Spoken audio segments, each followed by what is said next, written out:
Welcome, seekers of knowledge. Welcome, seekers of knowledge, you in whom words ignite the lanterns of consciousness, and whose souls are quenched by the wellspring of wisdom. Here, within the halls of Millennium Library, we embark together on a unique journey through the paths of letters and the labyrinthine corridors of ideas. This is not just a podcast, it is a cultural edifice that rises with you, from you, and for you. We are here to revive the worlds of novels, to delve into the depths of stories, and to present you with the treasures of classic literature, transcending the boundaries of time and space. Every voice you hear, every word that touches your ears, is the fruit of a joint effort, a human and artistic legacy born from the pristine collaboration between a creative human mind and promising artificial intelligence.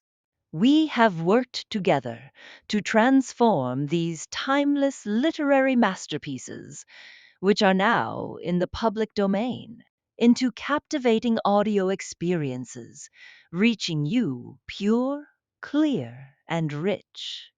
This work, in all its details, is the property of Millennium Library. All broadcasting and production rights are reserved to it, and everything you hear is part of this cultural legacy that we offer to the world. We kindly ask you to enjoy this unique experience and contribute to spreading the light of knowledge while respecting the ownership and rights of this creative production. Millennium Library, where human and artificial intelligence meet to create an enduring legacy. Join us now in this great auditory adventure. The Secret Garden. Mistress Mary, quite contrary. Mary had liked to look at her mother from a distance, and she had thought her very pretty. But as she knew very little of her, she could scarcely have been expected to love her or to miss her very much when she was gone. She did not miss her at all, in fact, and as she was a self absorbed child, she gave her entire thought to herself, as she had always done.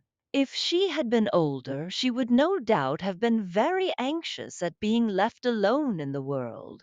But she was very young, and as she had always been taken care of, she supposed she always would be. What she thought was that she would like to know if she was going to nice people, who would be polite to her and give her her own way, as her ayah and the other native servants had done.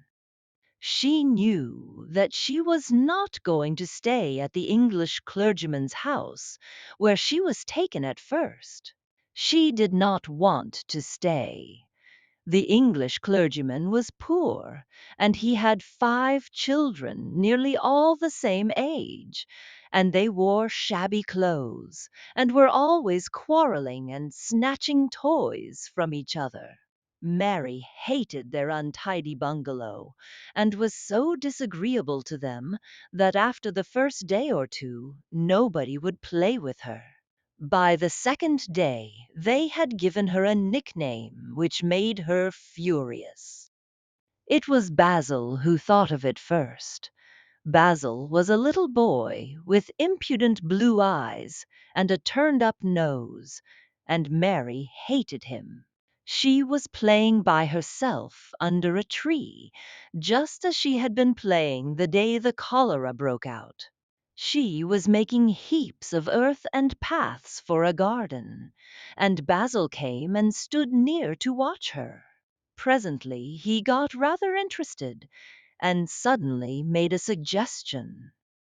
"Why don't you put a heap of stones there and pretend it is a rockery?" he said. there in the middle, and he leaned over her to point. "Go away!" cried Mary. "I don't want boys. Go away!" For a moment Basil looked angry, and then he began to tease. He was always teasing his sisters. He danced round and round her, and made faces, and sang, and laughed. Mistress Mary, quite contrary. "How does your garden grow?" "With silver bells, and cockle shells, and marigolds all in a row."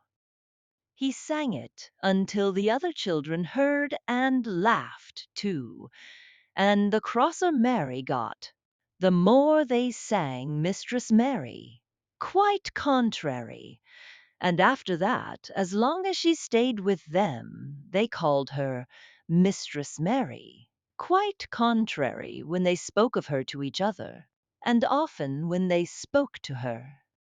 "You are going to be sent home," Basil said to her, "at the end of the week, and we're glad of it." "I am glad of it too," answered Mary. "Where is home?" "She doesn't know where home is," said Basil, with 7-year-old scorn. "It's England, of course. Our grandmamma lives there, and our sister Mabel was sent to her last year. You are not going to your grandmamma. You have none. You are going to your uncle. His name is Mr. Archibald Craven." "I don't know anything about him," snapped Mary. "I know you don't," Basil answered. "You don't know anything. Girls never do. I heard father and mother talking about him. He lives in a great, big, desolate old house in the country, and no one goes near him. He's so cross he won't let them, and they wouldn't come if he would let them. He's a hunchback, and he's horrid." "I don't believe you," said Mary, and she turned her back and stuck her fingers in her ears, because she would not listen any more. But she thought over it a great deal afterward, and when Mrs. Crawford told her that night that she was going to sail away to England in a few days and go to her uncle, Mr. Archibald Craven, who lived at Misselthwaite Manor, she looked so stony and stubbornly uninterested that they did not know what to think about her. They tried to be kind to her, but she only turned her face away when Mrs. Crawford attempted to kiss her, and held herself stiffly when Mr. Crawford patted her shoulder. "She is such a plain child," Mrs. Crawford said pityingly afterward, "and her mother was such a pretty creature. She had a very pretty manner, too, and Mary has the most unattractive ways I ever saw in a child. The children call her Mistress Mary, quite contraries, and though it's naughty of them, one can't help understanding it. Perhaps if her mother had carried her pretty face and her pretty manners oftener into the nursery, Mary might have learned some pretty ways too. It is very sad, now the poor beautiful thing is gone, to remember that many people never even knew that she had a child at all. I believe she scarcely ever looked at her," sighed Mrs. Crawford. "When her ayah was dead, there was no one to give a thought to the little thing. Think of the servants running away and leaving her all alone in that deserted bungalow. Colonel McGrew said he nearly jumped out of his skin when he opened the door and found her standing by herself in the middle of the room. Mary made the long voyage to England under the care of an officer's wife, who was taking her children to leave them in a boarding school. She was very much absorbed in her own little boy and girl, and was rather glad to hand the child over to the woman Mr. Archibald Craven sent to meet her in London. The woman was his housekeeper at Misselthwaite Manor, and her name was Mrs. Medlock. She was a stout woman, with very red cheeks and sharp black eyes. She wore a very purple dress, a black silk mantle with jet fringe on it, and a black bonnet with purple velvet flowers, which stuck up and trembled when she moved her head. Mary did not like her at all, but as she very seldom liked people, there was nothing remarkable in that. Besides which, it was very evident Mrs. Medlock did not think much of her. My word, she's a plain little piece of goods, she said, and we'd heard that her mother was a beauty. She hasn't handed much of it down, has she, ma'am? Perhaps she will improve as she grows older, the officer's wife said good-naturedly. If she were not so sallow and had a nicer expression, her features are rather good. Children alter so much. She'll have to alter a good deal, answered Mrs. Medlock. And there's nothing likely to improve children at Misselthwaite, if you ask me. They thought Mary was not listening because she was standing a little apart from them at the window of the private hotel they had gone to. She was watching the passing buses and cabs and people, but she heard quite well and was made very curious about her uncle and the place he lived in. What sort of a place was it, and what would he be like? What was a hunchback? She had never seen one. Perhaps there were none in India.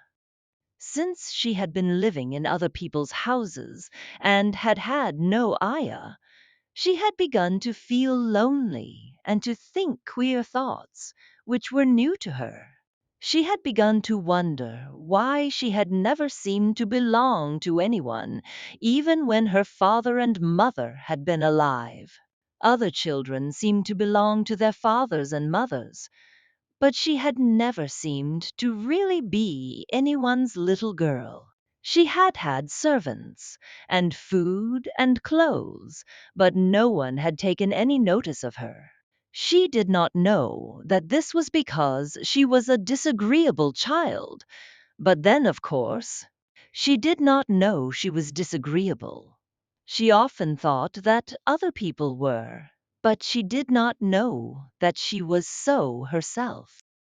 She thought Mrs. Medlock the most disagreeable person she had ever seen, with her common, highly colored face and her common fine bonnet. When the next day they set out on their journey to Yorkshire, she walked through the station to the railway carriage, with her head up and trying to keep as far away from her as she could, because she did not want to seem to belong to her. It would have made her angry to think people imagined she was her little girl. But Mrs. Medlock was not in the least disturbed by her and her thoughts. She was the kind of woman who would stand no nonsense from young ones. At least, that is what she would have said if she had been asked. She had not wanted to go to London just when her sister Maria's daughter was going to be married, but she had a comfortable, well-paid place as housekeeper at Misselthwaite Manor, and the only way in which she could keep it was to do at once what Mr. Archibald Craven told her to do. She never dared even to ask a question.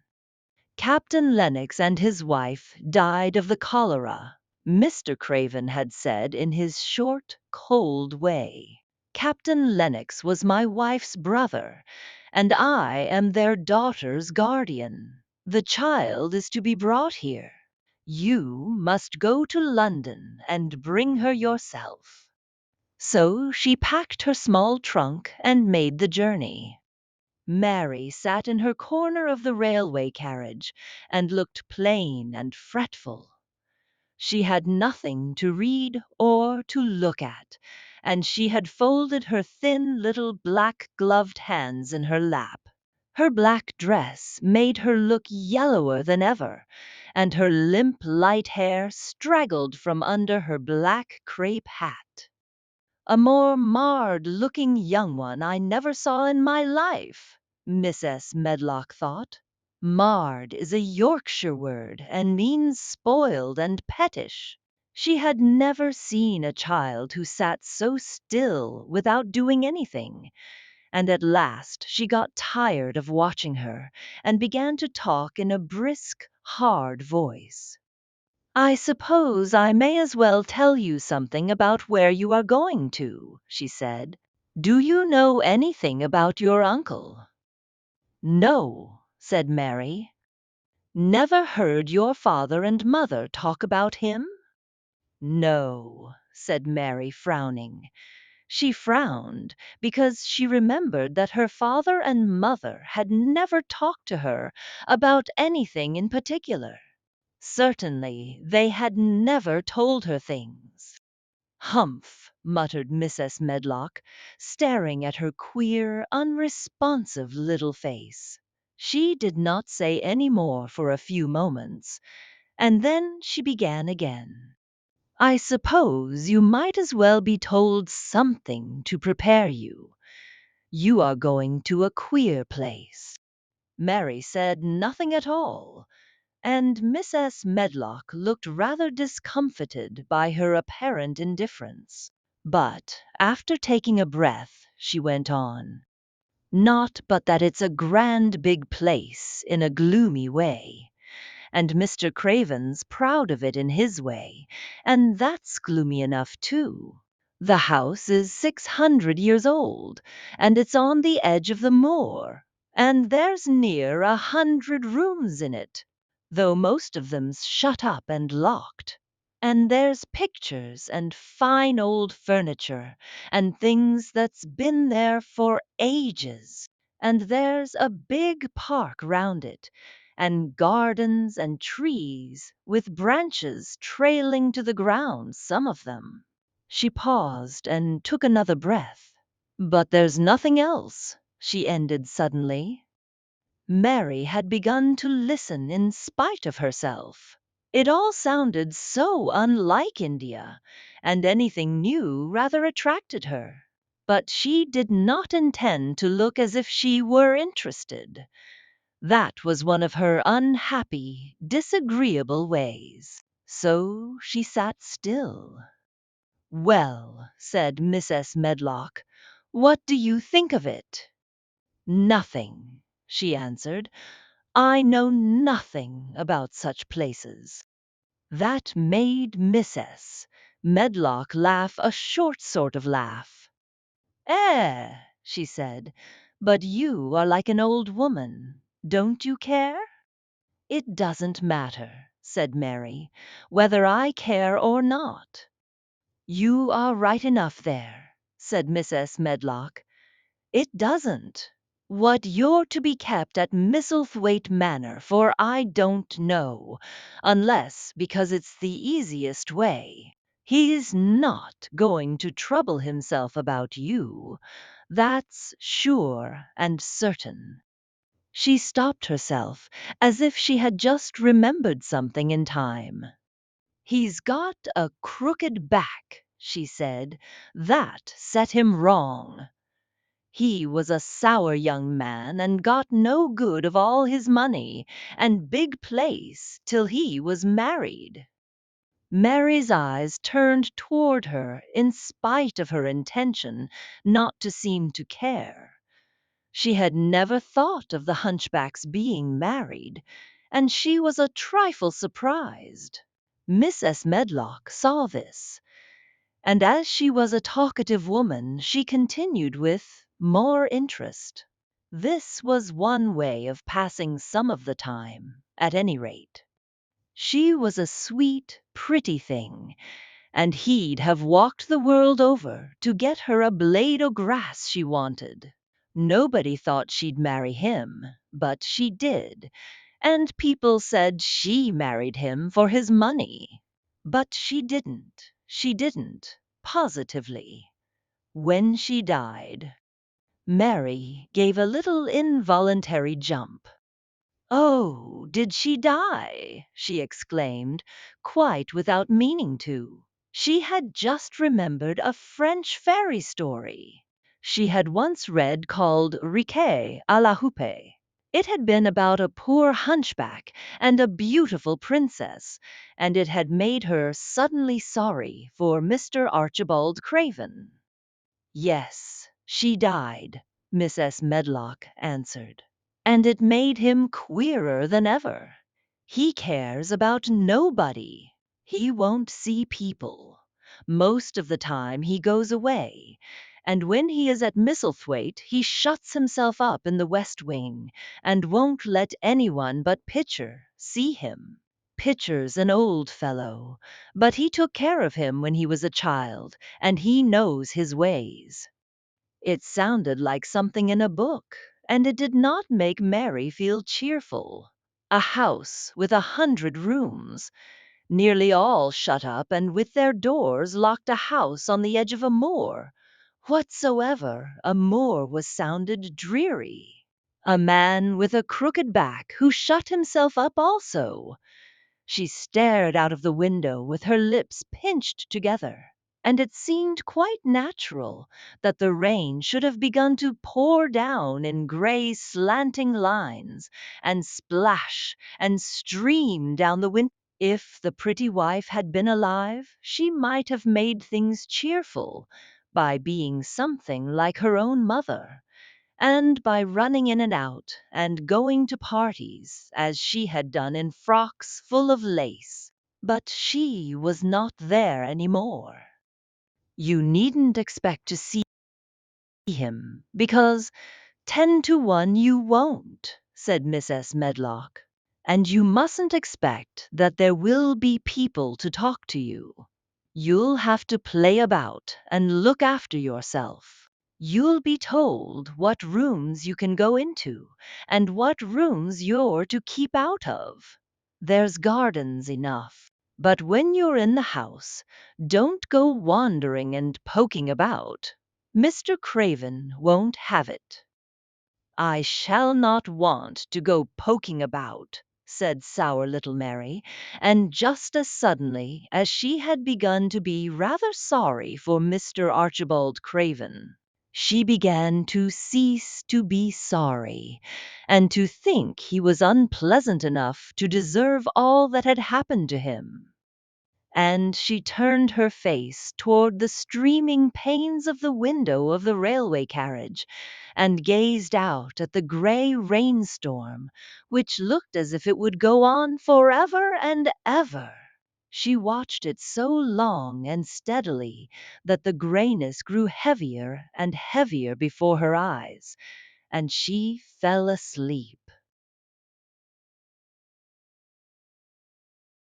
Conclusion of our journey. And so we reach the conclusion of our journey for today, within the unending worlds of words and the never folding pages of knowledge. We have spent an enjoyable and beneficial time together within the embrace of Millennium Library, where voices meet tales and a new cultural legacy is forged. We hope you have enjoyed every moment and delved deeply into the dimensions of the story or novel we presented to you.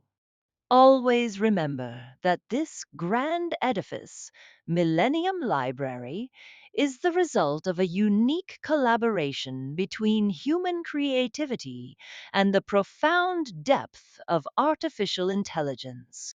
Our goal is to enrich your ears and minds with the treasures of world literature and to make knowledge accessible to everyone, while preserving the ownership rights of Millennium Library for this distinctive production. Don't forget to follow us and activate the notification bell to receive all new content. And share this podcast with everyone around you, for knowledge is light, and together we illuminate the paths.